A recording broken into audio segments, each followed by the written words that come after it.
our identity. That's just why they chopped those noses off of the Pharaoh and the Sphinx in Egypt in the first place, is because without this nose, we can tell you this is whoever it is. But with that nigga nose, it can only be niggas. Why would somebody vandalize a whole face and only vandalize one part? Nobody wanted to knock an eye off or take an ear off or no chins missing. Nope, just the nose.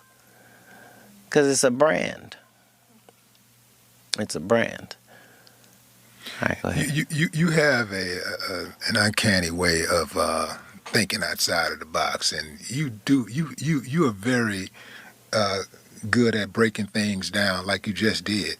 The theory that Europeans removed the noses of ancient Egyptian statues to hide their obvious African features is a bit flawed, and I'll explain why.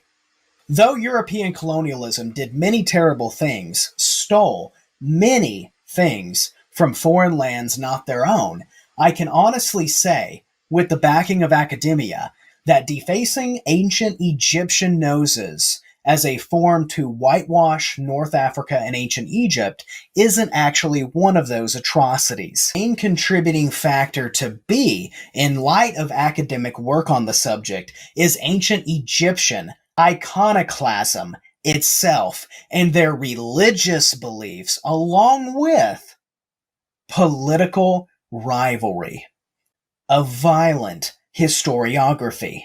But let's get down to the nitty-gritty, and that is how the ancient Egyptians viewed the supernatural and certain dynasties that came before them. Ancient Egyptians believed that statues had a life force, actually possessed the life force of the person it represented, as in that person could really live on and exist within this statue, and that by removing the nose, they could actually sever that being's connection to their world.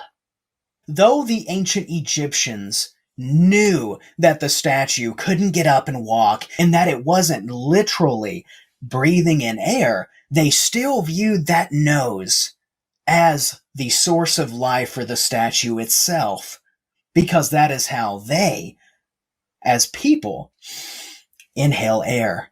It keeps us alive. This belief was widespread enough that we believe now you may actually remove the nose because you believe that by removing the nose, it kills the life force of that statue, and you may avoid the wrath of either that person or the family or the gods by doing so. In a sense, by removing the nose, you are killing the statue's life force itself. But it was also done, in many cases, like in our own world today, for political reasons, whether it be the mass hatred of a previous ruler or the current dynasty showing their distaste for a previous one. Another important thing to note is that iconoclasm itself wasn't just practiced by the ancient Egyptians, but also by the participants of a new religion, and that was the members of early Christianity.